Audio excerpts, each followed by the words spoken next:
Bakı-Quba yolunda paytaxt istiqamətində hərəkət qismən bərpa olunub. Bu barədə Azərbaycan Avtomobil Yolları Dövlət Agentliyindən məlumat verilib. Məlumata görə Şabran rayonu ərazisində baş vermiş intensiv yağıntılar nəticəsində dağlardan gələn böyük sel kütləsi Bakı-Quba Rusiya ilə dövlət sərhədi ödənişli avtomobil yolunun 129-cu kilometrində yolun hərəkət hissəsinə dolub.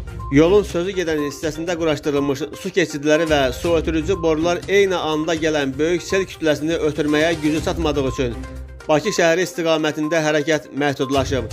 Görülmüş tədbirlər nəticəsində yola yığılmış su kütləsinin səviyyəsi bir qədər azaldılaraq ödənişli yol ilə paytaxt istiqamətində hərəkət qismən bərpa olunub.